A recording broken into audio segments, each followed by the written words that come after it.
Levante uma das suas mãos e diga comigo mais uma vez nessa manhã: a palavra de Deus vai fazer um efeito transformador, abençoador na minha vida. Eu não sairei desse lugar do mesmo modo que eu entrei, mas eu sairei transformado, abençoado e mais semelhante ao meu Senhor Jesus em pensamentos, em palavras e em ações. Amém, gente? Isso tem que ser um desejo constante na nossa vida. Sabe, tem que ser um desejo constante na nossa vida. E a gente passou... aliás, a gente passa muito tempo, às vezes, se reunindo, nós, os pastores aqui, pastores da Nova, a gente se reúne, no mínimo, mensalmente, para conversar, planejar, estabelecer coisas, ver o que é que a gente precisa melhorar, enfim. E a gente fez um trabalho muito intenso também, há um tempo atrás, para estabelecer quem nós somos. Botar isso no papel. Não deixar isso simplesmente assim, o que você acha? O que você pensa? Não vamos botar isso no papel para as pessoas terem algo de forma muito objetiva. E como hoje é dia de Pentecostes, eu quero primeiro falar para você sobre o Pentecostes. Deixa eu mostrar para você uma coisa interessante aqui, porque eu quero ser muito breve com relação a isso aqui, para não deixar passar em branco. No Antigo Testamento, nós tínhamos 3 festas instituídas por Deus, festas compulsórias, obrigatórias. Não eram festas que o povo bolou, que o povo imaginou, mas que Deus instituiu e disse: vocês precisam celebrar essas festas. São festas proféticas, e a primeira delas era o Pêssar.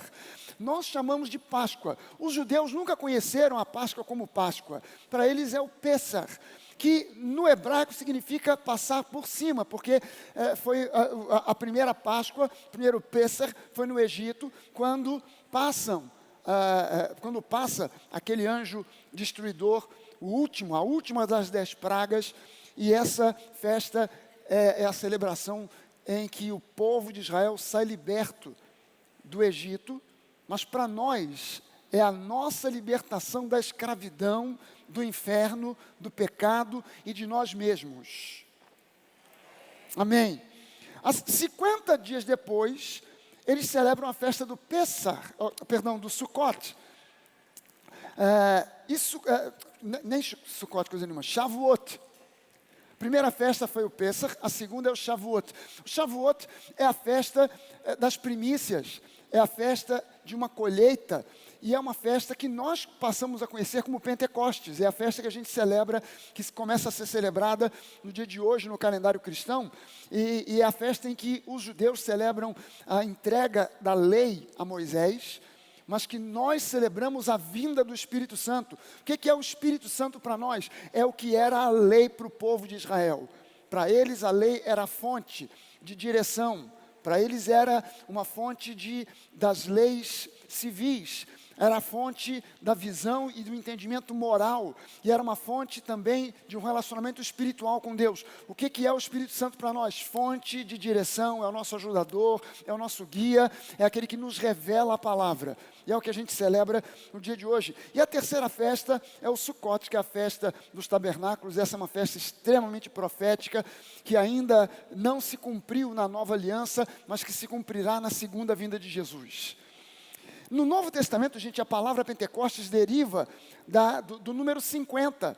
50, uma vez que é uma festa profética, onde é cumprido o Shavuot dos judeus, é cumprido para nós como o Pentecostes, a vinda do Espírito Santo para nos guiar em substituição à lei de Moisés, que acontece 50 dias depois da Páscoa. É o primeiro Shavuot, primeiro que nós chamaríamos de Pentecostes, mas os judeus nunca conheceram como Pentecostes. O primeiro Shavuot aconteceu no Monte Sinai, no deserto. E ali 3.000 pessoas, naquela comemoração, naquele dia da entrega da lei, 3.000 pessoas morreram em função de desobediência, em função de incredulidade. Opostamente a isso, no primeiro Pentecostes, que acontece também num monte, mas um outro monte, o Monte Sião, em Jerusalém, não no deserto, mas em Jerusalém, e 3.000 pessoas recebem ali salvação e vida eterna. Salvação e vida eterna. No primeiro Shavuot, Deus declara que Israel deveria ser uma nação de sacerdotes para todas as outras nações da terra. No primeiro Pentecostes da história, lá no tempo ainda de Pedro, os cristãos se tornam uma nova nação de sacerdotes e reis para ministrar aos povos, línguas, nações, e ministrar o quê? O evangelho da graça do nosso Senhor Jesus Cristo. Você está entendendo que a mesma missão que foi dada ao povo de Israel, serem sacerdotes para as nações, agora essa missão também foi dada a nós, para que nós ministremos, não a lei, mas ministremos graça, o evangelho, o genuíno evangelho. Amém? Em resumo, isso é o Pentecostes. O que nós celebramos hoje? Nós celebramos o fato de que o Espírito Santo está presente, é o nosso guia, é o nosso orientador, é o nosso ajudador, é aquele que revela a palavra no nosso coração, e é aquele que nos fortalece, que nos ajuda para que nós sejamos sacerdotes para esse mundo, ministrando e levando adiante a palavra da graça e da fé. Amém? Será que você pode honrar o Espírito Santo, levantar uma das suas mãos e dar glória a Deus pelo Espírito Santo presente na igreja, pelo Espírito Santo presente na sua vida? Você pode dar uma salva de palmas a nosso Deus por ter enviado o Espírito Santo a nós. Aleluia! Deus é bom. Amém. Mas hoje também é dia de Vision Sunday. Então deixa eu passar para você aqui quais são alguma coisa que tem a ver com a nossa visão. Qual é a nossa visão como igreja? Lá fora no hall você deve ter visto que tem alguns, como é que a gente chama aquilo ali? Alguns banners. São os banners que, bem compridos assim, né? Que tem em cada um deles um desses valores que a gente gostaria que você conhecesse até de cor. A gente no nosso pré-culto lá fora, com o pessoal que trabalha, que são os voluntários da igreja que trabalham no culto, bem mais cedo, a gente se reúne ali umas 9 horas da manhã, no hall, e o pastor Jorge fez esse pré-culto, e ele ali começou a perguntar, quem sabe de cor aqui, me cita aí um dos valores da nova, e tal, e o pessoal começou a gaguejar, um falou, outro mais ou menos, o pastor Jorge dava uma dica, mas é bom que nós conheçamos esses valores, e a gente vai projetar aqui para você, cada um desses valores. O primeiro deles, deixa eu projetar aqui, é porque eu não sei a ordem que está, projeta aqui para mim o primeiro desses valores. A primeira ideia que a gente precisa conhecer é o nosso propósito. Nosso propósito é revelar o amor de Jesus, que é ágape, o amor incondicional de Deus, é revelar esse amor ao mundo, através da pregação da palavra da verdade, que é o evangelho da graça e da fé. Então, quando alguém perguntar para você, por que a nova existe? Para que a nova existe? Qual é o propósito da existência da nova igreja? Por que a nova igreja abriu uma igreja em Joinville, tem uma igreja em Brasília, tem outra em Porto Velho, tem em Atlanta, aqui no Rio de Janeiro tem em Ipanema, tem em Campo Grande? Por que a nova projeta e está pensando em abrir igrejas em outros bairros do Rio de Janeiro, em outros estados, em São Paulo, Belo Horizonte, Recife, Porto Alegre, enfim, por que essa ideia? Não é porque a gente quer ser mais famoso, não é porque a gente quer ter influência acima de outros pastores ou de outras igrejas, é porque nós queremos cumprir esse propósito. Cumprir esse propósito. Nosso propósito não é divulgar uma doutrina exclusiva da nova. Nosso propósito não é fazer discípulos de uma visão denominacional. Nosso propósito é divulgar, ensinar, ministrar, discipular pessoas para que elas conheçam e vivam, pratiquem, vivenciem o amor ágape de Jesus, através do entendimento, da revelação, da pregação do evangelho da graça e da fé. Amém? Isso aí a gente precisa carregar junto conosco. Deixa eu mostrar para você agora também os nossos valores. O primeiro deles é amadurecimento pela palavra. Você chega na nova e você está procurando uma igreja. Se isso aqui não corresponde a um valor que você está buscando, então você está na igreja errada. Mas se você quer crescimento e amadurecimento, pela palavra, você pode ser crescido e amadurecido como homem e mulher que já atingiu uma determinada idade, você já tem vivência, experiência de um monte de coisas, já amadureceu num monte de coisas, mas você agora precisa crescer e amadurecer no seu espírito pela revelação da palavra. Lembre-se que ainda que você se converta aos 80 anos de idade, no momento em que você recebe Jesus, você nasce de novo, você é um bebê espiritual. E precisa sair da fase e do estágio de bebê para se tornar um jovem espiritual e chegar ao ponto de ter maturidade para ser um pai espiritual. Divulgar a palavra do Evangelho, do amor de Jesus, da graça, da fé, para fazer discípulos em todas as nações. Amém? Um outro valor que a gente tem é relacionamentos saudáveis. Nós, na Nova, não admitimos relacionamentos minados por fofoca, intriga, disse-me-disse, politicagem, panelinha e etc. e tal. Nós valorizamos e cultivamos relacionamentos saudáveis. Quando nós falamos de grupos de conexão, eu sei que tem muita gente, às vezes, que fica meio...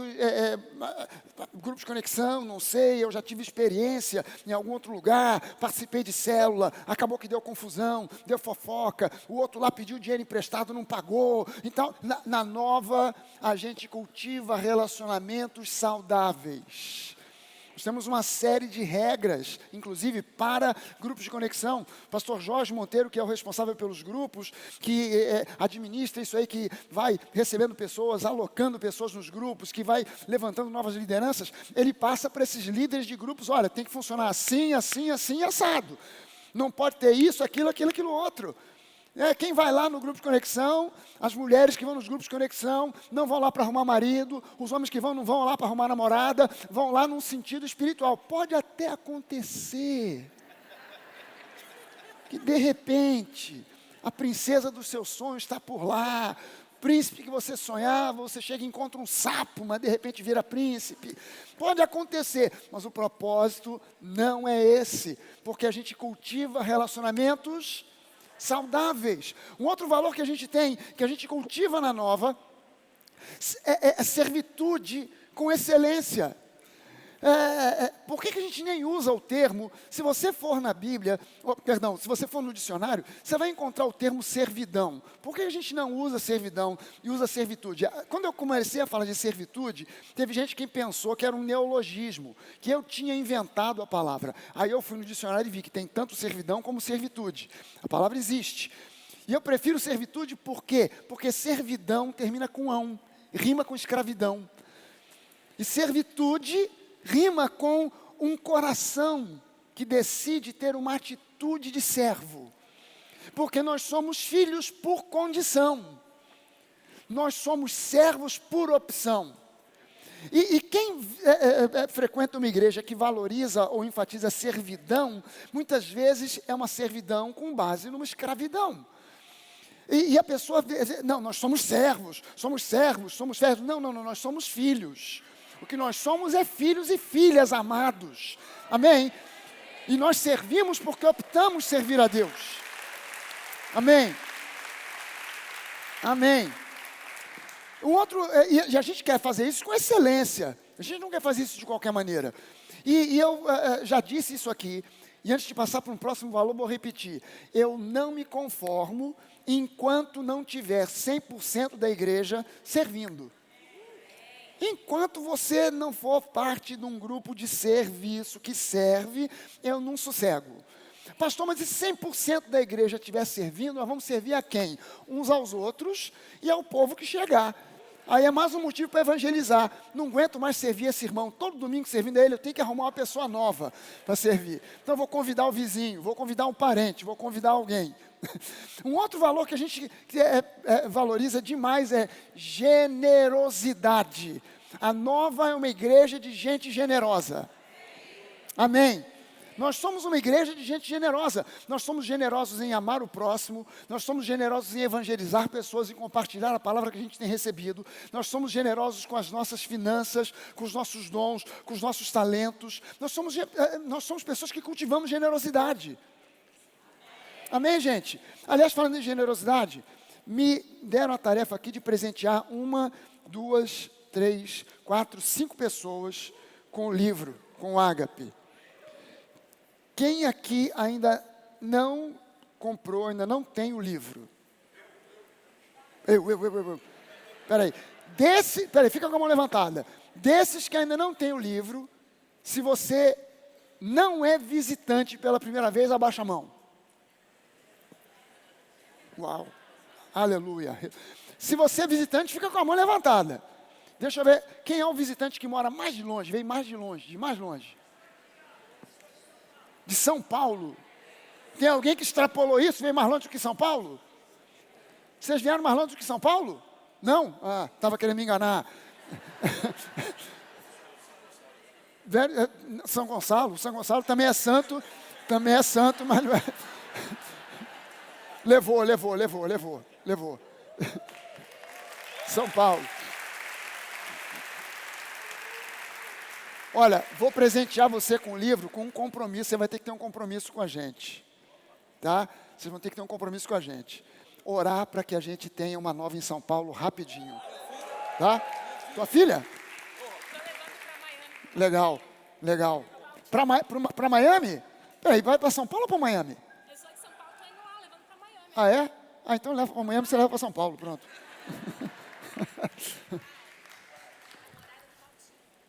Quem? É mesmo? Namorado do Walter? Menina, tu é namorado do Walter? Meu Deus, tá indo para casar? Rapaz, mas esse homem é muito sortudo. Arrumou uma noiva linda. Meu Deus. Walter, eu já vou te mandar um recado. Tu não merece não, é pela graça. Deixa eu ver, agora é para alguém que é membro da igreja. Quem é membro da Nova há mais tempo? Peraí, eu, quem? Quem? É o Val, é mesmo, cara. O Val já é Matusalém na igreja, é mesmo. E quem está há menos tempo na Nova? Está há quanto tempo? 3 meses? 3 dias?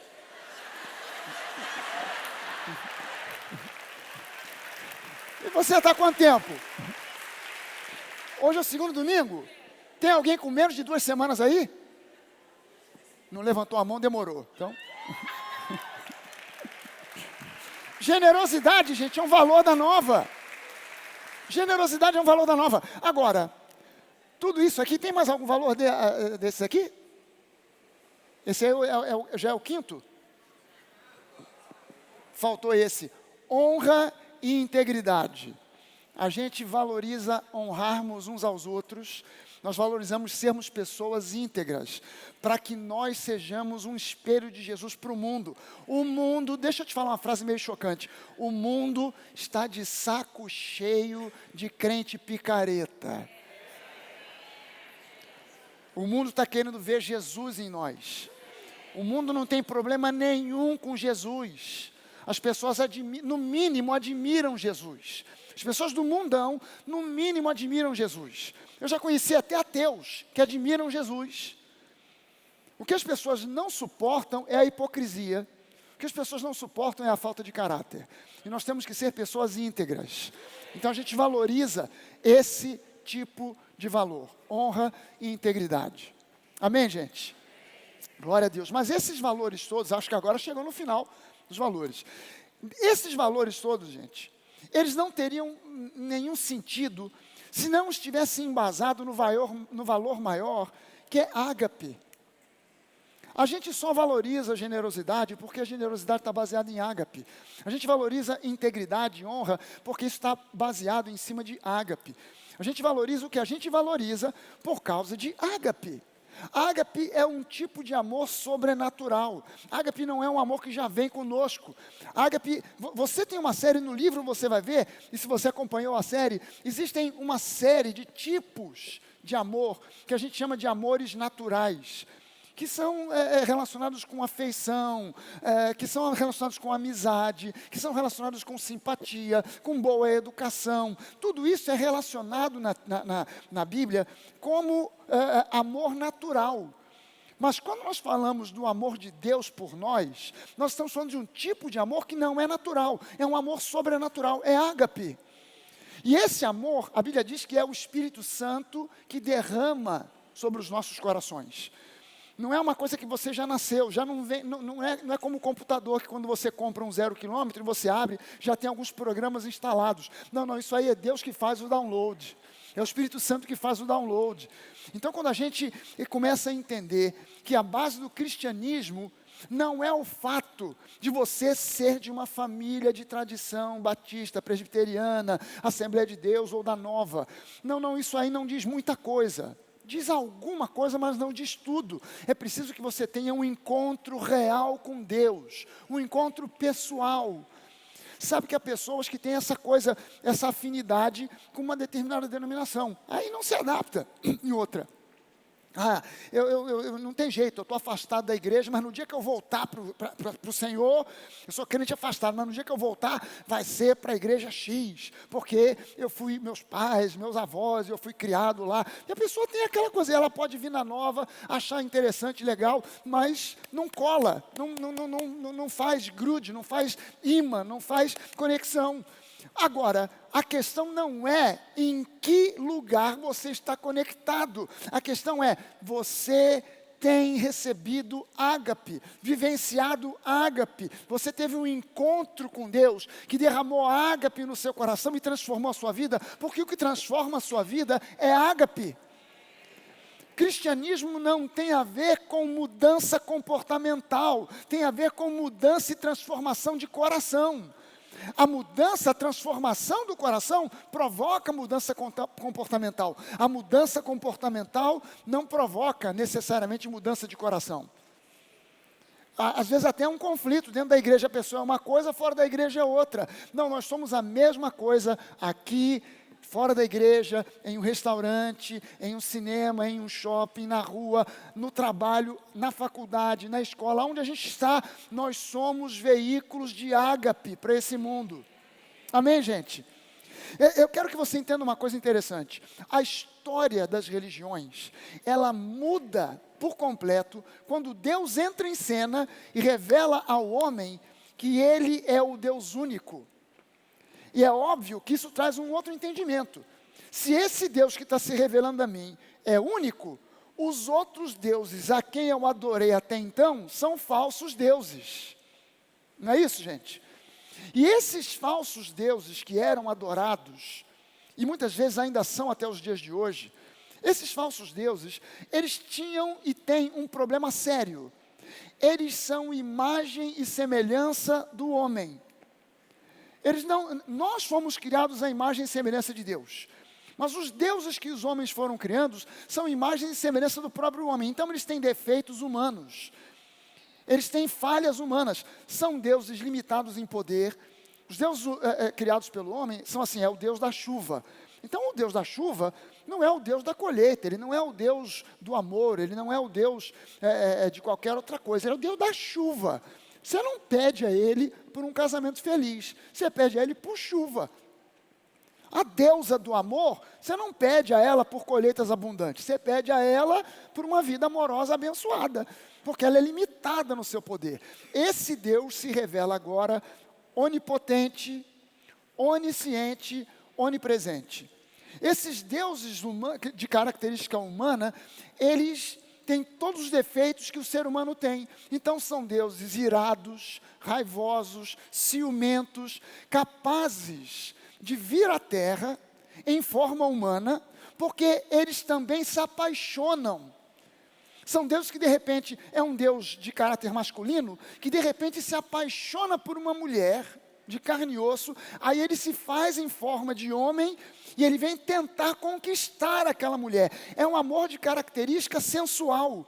E ele vem tentar conquistar. Mas se ele não consegue conquistar aquela mulher, ele diz, não, mas eu quero e acabou. Ele pega e leva e estupra. Ele vai na marra. Vai do jeito dele. Porque ele tem as características humanas, os defeitos, a raiva, a ira do ser humano. Esse Deus, que é o Deus verdadeiro, ele também se fez em forma humana. Ele também se faz humano. Mas ele vem não para tomar, ele vem para dar. Ele não vem para tomar por força. Não é por força, não é por violência, é pela ação do Espírito dele. Ele vem não para matar quem o desagrada, mas ele vem para dar a própria vida para salvar aquele que nele crê. A história muda. Amém. E a igreja hoje, ela sofre de um sério problema.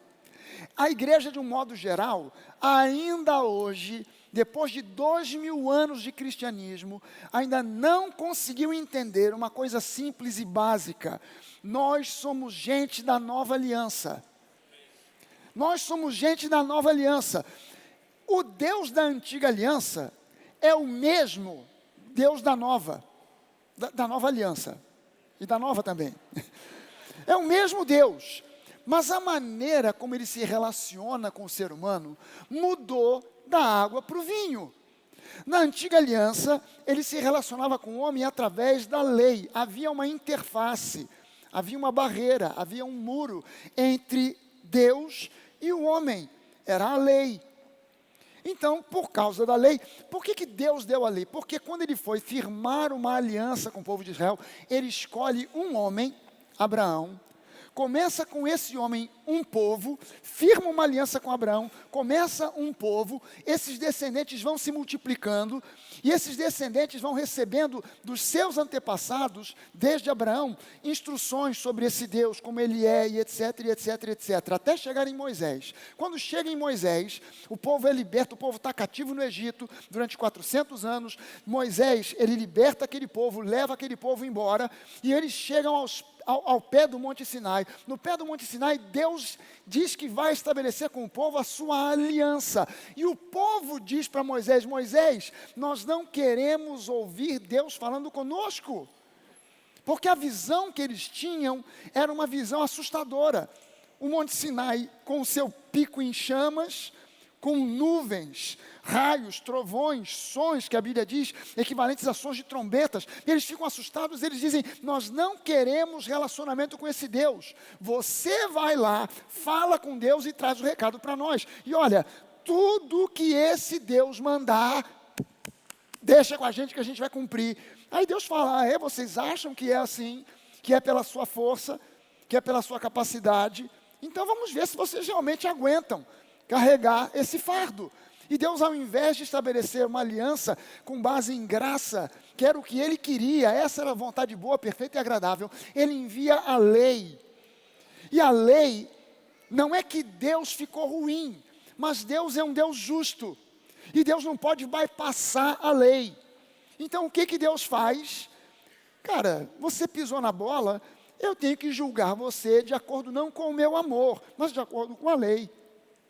E a lei diz que esse pecado que você cometeu é digno desse tipo de punição.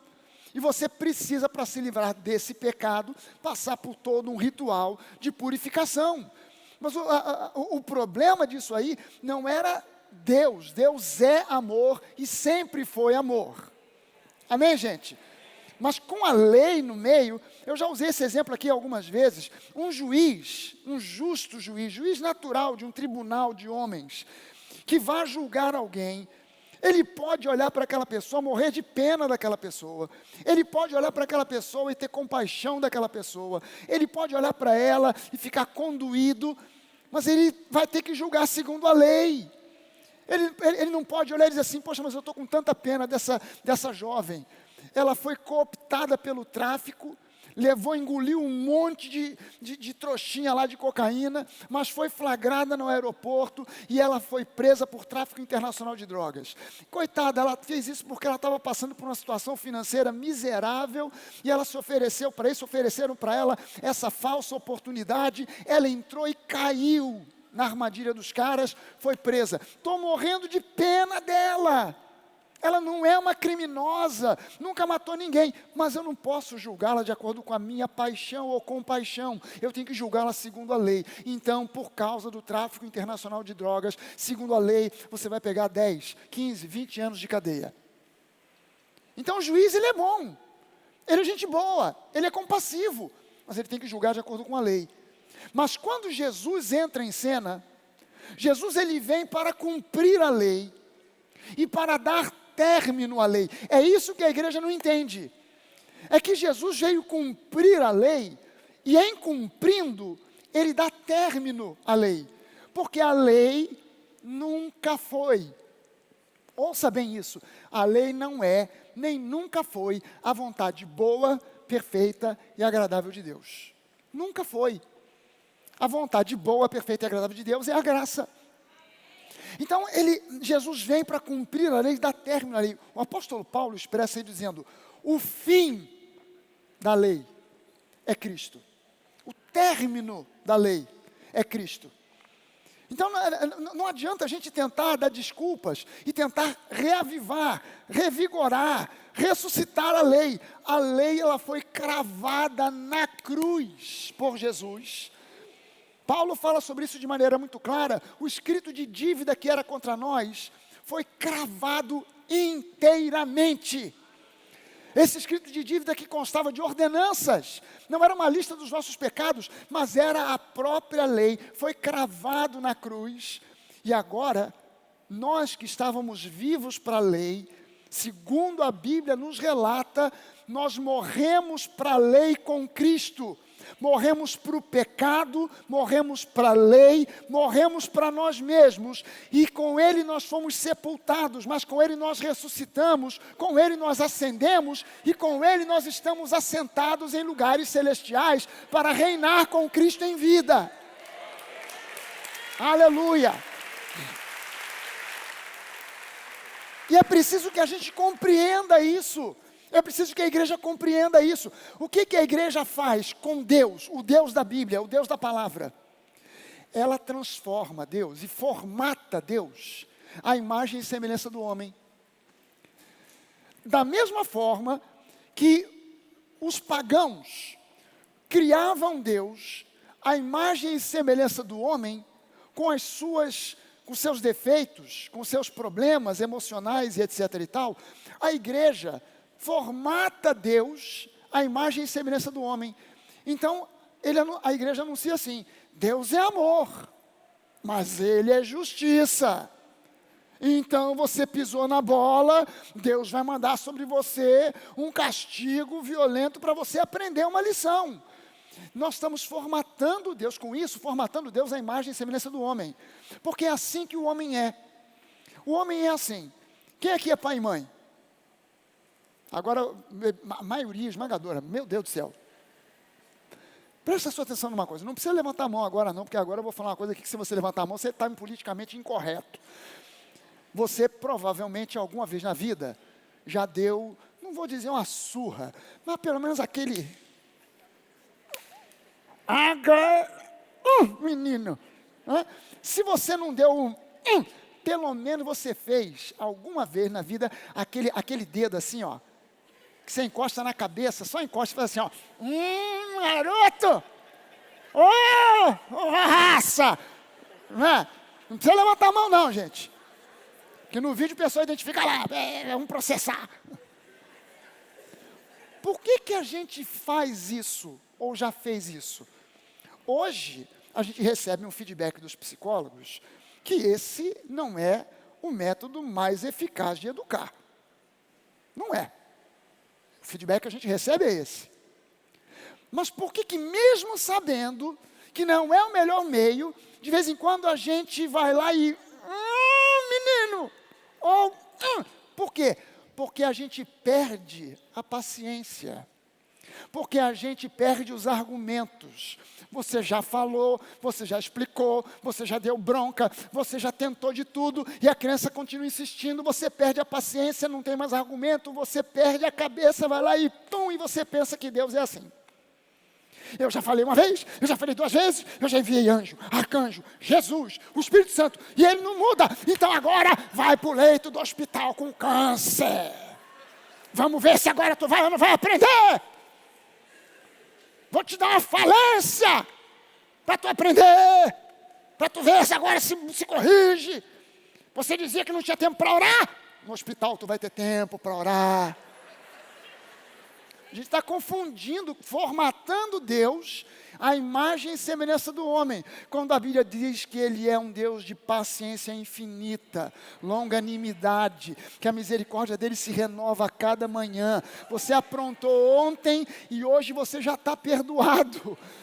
E Deus renova, e Deus olha para você todo dia de manhã, quando você acorda, Deus olha para você e fala assim para os anjos: gente, ontem ele pisou na bola, ontem ela errou, mas eu tenho fé que hoje ele vai acertar. Todo dia renova a confiança que ele tem em nós. Por quê? Porque Deus é amor, Deus é ágape. Então, a lei, se fosse na época da lei, ele ia ter que dizer para os anjos: olha, não tem jeito, é meu filho, eu amo, minha criatura, está me servindo, mas ele pisou na bola, ela errou, então a lei tem que ser cumprida, tem por onde, mas agora a lei foi removida. Então hoje, nós estamos debaixo de alguma lei? Sim, nós estamos, a lei do amor. E nessa lei, que é a lei do Espírito da vida, nós só temos 2 mandamentos: crer e amar. Fechou.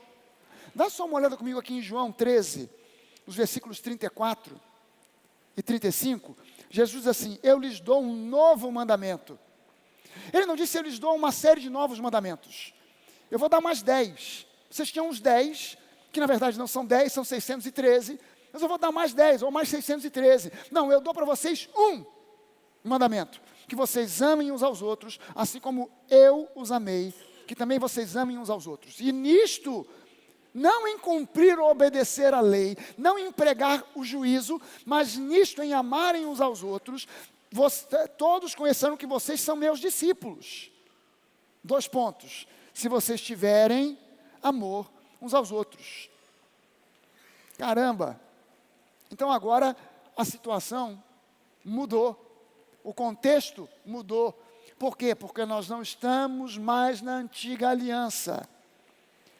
Não confunda jamais as consequências de decisões erradas que você toma, escolhas erradas que você faz. Não confunda nunca, jamais, em hipótese alguma, isso com juízo vindo da parte de Deus. Porque olha só, eu digo para você, olha só, não saia agora, porque está tendo uma tempestade de raio, pode cair um raio na sua cabeça e aqui dentro você está seguro. Aí você sai, toma um raio na cabeça, vai para o hospital. Alguém pode dizer que você foi vítima do meu juízo? Não, eu te alertei para você não sair. Você tomou a escolha e a decisão de ir e sair. Por quê? Porque você é livre. Deus nos criou livres. Deus não criou você para escravidão. Deus criou você para a liberdade. E por isso Paulo diz: não se submetam de novo a jugo de escravidão, porque em Adão nós nos tornamos escravos do pecado, nos tornamos escravos da carne, nos tornamos escravos do diabo. Mas agora você foi livre e vai se tornar agora escravo da religiosidade? Não faz sentido. Então não se submetam de novo a jugo de escravidão, porque vocês foi para a liberdade que Cristo nos libertou. Agora, a liberdade que a graça dá, não é liberdade para pecar, mas você tem o direito de fazer o que você quiser, porque Deus criou a você uma coisa chamada livre-arbítrio. Então a pessoa diz: não sai porque lá fora tem uma tempestade de raios. A pessoa sai, toma um raio na cabeça, Deus foi o culpado? É óbvio que não foi juízo de Deus, foi a decisão que a pessoa tomou, uma decisão errada que teve consequências. E Deus é tão bom, gente, mas Deus é tão bom, é tão gracioso, que Ele entra em cena para nos livrar das consequências e restaurar aquilo que foi uma lambança que a gente fez quando nós exercitamos uma coisa chamada metanoia. Caramba, Deus, realmente eu pisei na bola, que besteira que eu fiz. Aí Deus fala assim: meu filho, era isso que eu estava esperando, você dizer que realmente reconhece que pisou na bola. Deixa comigo que vamos consertar esse negócio. Porque Deus é bom. Olha só o que diz aqui João 15, os versículos 1 e 2. Eu sou a videira verdadeira, e o meu pai é o lavrador. Todo ramo que estando em mim não der fruto, ele faz o quê? Ele o corta. Sabe que outro dia uma pessoa me perguntou: pastor Fraga, me explica esse negócio aqui, não entendi esse negócio. Quer dizer, eu estou enxertado em Cristo, e aí é esperado de mim produzir frutos. mas eu não produzi fruto.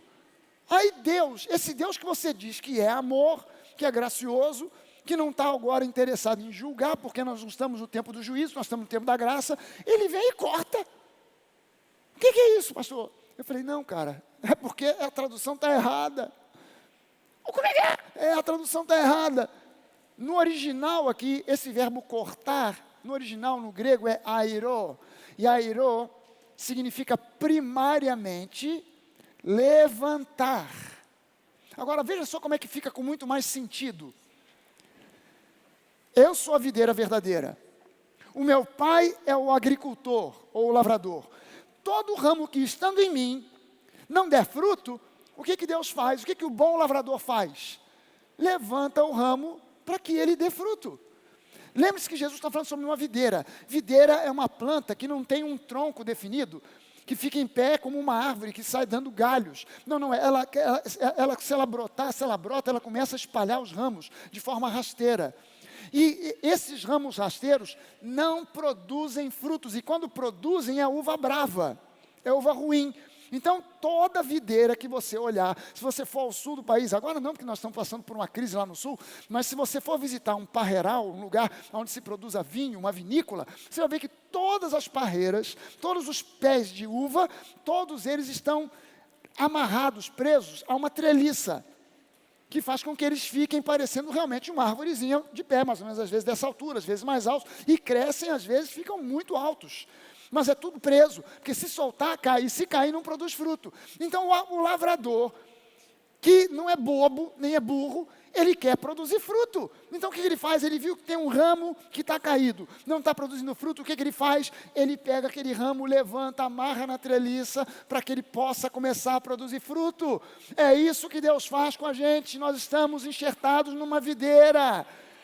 Deus não vem para cortar porque você não produz fruto. Pastor, será que eu estou produzindo fruto suficiente? Estou sentindo que Deus já está com o machado, assim apontando. Não. Ele vem para te levantar, para que você produza fruto. E ele diz agora, olha só, se você ler o versículo 22, aí começa a fazer sentido isso que eu acabei de dizer para você. E o Pai não julga ninguém, mas confiou todo o julgamento ao Filho, para que todos honrem o Filho, assim como honram o Pai. Quem não honra o Filho, não honra o Pai que o enviou. Em verdade eu os digo, quem ouve a minha palavra e crê naquele que me enviou, tem a vida eterna, não vai ser cortado. Por quê? Porque não entra em juízo. Não entra em juízo. Aquele que crê em Jesus não entra em juízo. Não é o pastor Fragale que quer ser bonzinho. Não é o pastor Fragale que quer encher a igreja com pessoas que têm medo do juízo, que foram maltratadas porque foram julgadas, porque foram massacradas com legalismo em outras igrejas. Então vem para cá porque aqui o evangelho é fácil. Não, o evangelho aqui é fácil, porque o evangelho é fácil. O evangelho é simples. E aqui Jesus deixa claro, isso aqui não foi um profeta, não foi um doido qualquer que disse, foi o próprio Jesus. Aquele que crê no Filho tem a vida eterna e não entra em juízo, mas passou da morte para a vida. Passou da morte para a vida. Isso aqui tem nome, isso se chama graça. Graça. Cara, você despencou da treliça. Você é um ramo que despencou da treliça. Você pecou, você errou, você está caído, você está mal. O que Deus faz? Ele te despreza, Ele te corta? Não. A intenção e a vontade dEle é levantar você, é colocar você de pé. 7 vezes pode cair o justo, mas o Senhor em todas elas o coloca de pé. Por quê? Porque Deus é bom, e Deus não é legalista, e Deus não foi formatado à imagem e semelhança do homem. Nós é que fomos formatados à imagem e semelhança de Deus em Cristo Jesus. Amém? João capítulo 3, os versículos 16 até o início do 18, diz assim: porque Deus amou o mundo de tal maneira que Ele deu o seu Filho unigênito, para que todo aquele que nele crê não pereça, mas tenha a vida eterna. Porque Deus enviou o seu Filho ao mundo, não para que condenasse o mundo, mas para que o mundo fosse salvo por ele. E quem nele crê, não é condenado. Marca isso aí na sua Bíblia. Versículo 18 de João 3. Quem nele crê, não é condenado. De onde vem condenação? Vem do inferno. De onde vem acusação? Vem do inferno. Jesus não vem para convencer você do pecado. O Espírito Santo te convenceu do pecado antes de você receber a Jesus. Então você estava no mundo, estava no pecado, e aí o Espírito Santo foi buzinando no seu ouvido, falando, sussurrando devagarinho. Não é por aí, não é por aí. Aí vem alguém, falou de Jesus para você, lançou uma semente. Alguém veio, voltou a falar de Jesus para você, regou a semente. Alguém veio, falou novamente, regou a semente. Você está no mundão, você está na vida, você está na pista, você está aprontando, você está na rave, você está na droga, você está na cachaça, você está na prostituição. E vem alguém, fala de Jesus para você, está regando aquela semente que foi lançada por alguém lá atrás. Lá atrás, e de repente, um dia aquela semente, pum, ela brota. Quando ela brota, o Espírito Santo muda a função dele na sua vida. Até então ele só tinha uma função na sua vida. Qual é a única função do Espírito Santo na vida do incrédulo? Convencer o incrédulo do pecado. Mas qual é a função do Espírito Santo na vida daquele que crê? Dirigi-lo. O Espírito Santo não vem mais para te convencer do pecado. Por quê? Porque você tem uma coisa chamada inteligência. A Nova é uma igreja para gente inteligente. E você tem inteligência. Então, quando você peca, você sabe que pecou. O Espírito Santo não precisa falar, não. Não precisa falar. A não ser que você seja uma pessoa muito cínica e fique assim, o Espírito Santo não falou. Então, eu estou de boa. O Espírito Santo não falou nada. Realmente eu roubei, matei, estuprei, mas o Espírito Santo não falou. Eu estou de boa. Não, você sabe. Quando você peca, você sabe. Mas o Espírito Santo não vem para te acusar. O diabo vem para te acusar. Ah, está vendo? Olha o que você fez. Você é um crente de meia tigela. Isso não é ágape. Isso é condenação. Isso é acusação. O nosso Deus é ágape. Amém? Ele te deu discernimento espiritual. E você sabe quando você pisa na bola. Você sabe quando você erra. O que você faz? Você simplesmente declara a Deus, eu reconheço que eu errei. Essa é a genuína confissão de pecados, que funciona. Não é pensar que você vai ser perdoado porque confessou, mas é você declarar porque sabe que foi perdoado. Então, eu não estou confessando esperando que mediante a confissão eu seja perdoado. Não, eu confesso porque sei que já fui perdoado. Então, eu admito, eu errei, eu pisei na bola. E eu quero uma nova chance, eu quero mudança na minha vida, eu quero tua ajuda, Deus. Amém? E Deus entra em cena para te ajudar. Porque Ele não está vivendo, nós estamos vivendo hoje num tempo que é o tempo da graça. Jeremias 29, 11, é um texto que vira e mexe, a gente cita aqui. Eu é que sei que pensamentos tenho a respeito de vocês, diz o Senhor, são pensamentos de paz, de shalom, e não de mal, para dar-lhes um futuro e uma esperança. Para dar a vocês um futuro e uma esperança. Deus já no Antigo Testamento, Ele dizia para o seu povo, eu é que sei que pensamentos tenho a respeito de vocês, e são pensamentos de paz, não são de mal. São pensamentos de paz para dar a vocês um futuro e uma esperança. E mais, Números capítulo 23, no versículo 19, o autor de Números, Moisés, ele diz assim, Deus não é homem para que minta. Então quando ele diz, eu tenho planos de paz, de prosperidade, de cura, de vida abundante para vocês, Deus está falando a verdade. Eu é que sei, porque Deus não é homem para que minta, nem filho de homem para que mude de ideia. Será que tendo Ele prometido não o fará?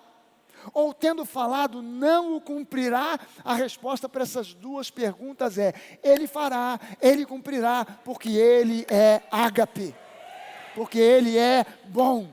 Aleluia. Vamos ficar de pé.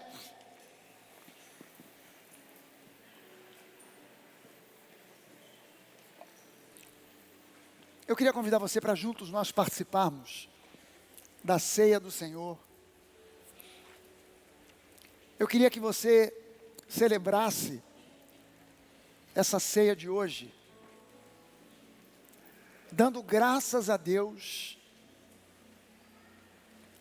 dando graças ao nosso Senhor, porque Ele fez um plano de redenção para cada um de nós. Obrigado. Ele fez esse plano que não teve nada a ver com algo que Adão merecesse, com algo que eu ou você merecêssemos. Ele fez isso por uma única e exclusiva razão. Ele nos amou antes da fundação do mundo.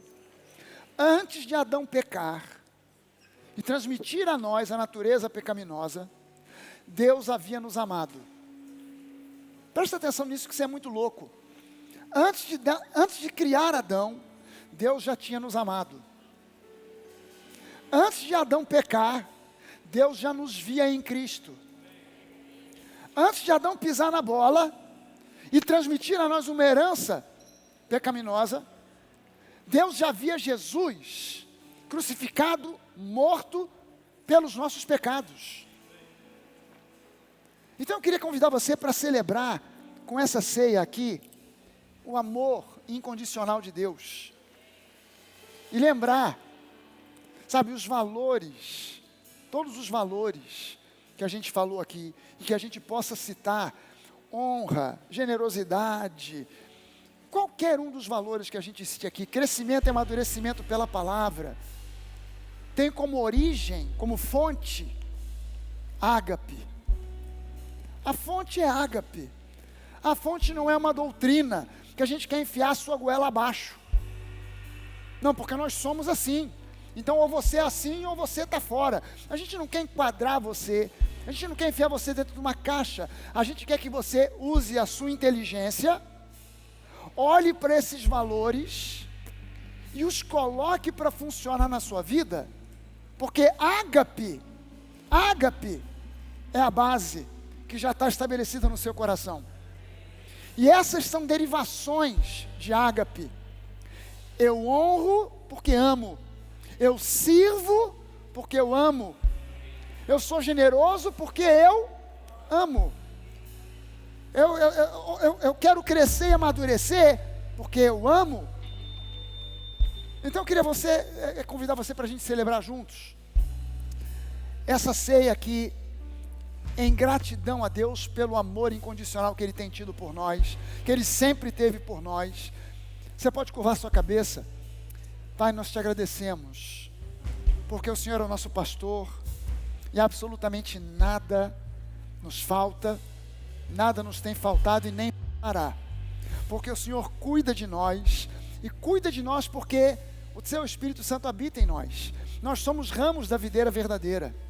O Senhor é o lavrador que cuida. O Senhor é o lavrador, é o agricultor que rega, que cuida, que ama e que busca em nós os frutos. E nós queremos produzir frutos e frutos em abundância.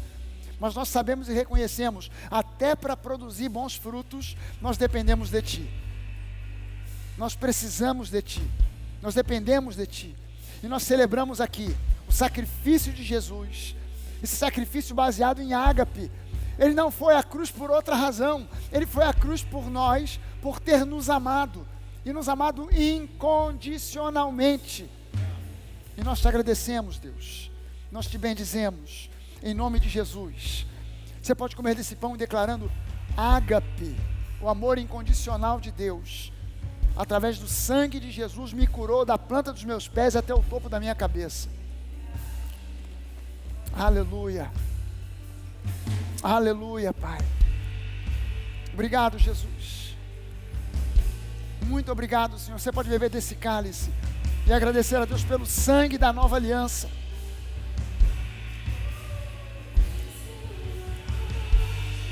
Obrigado. Aleluia, Jesus venceu a morte.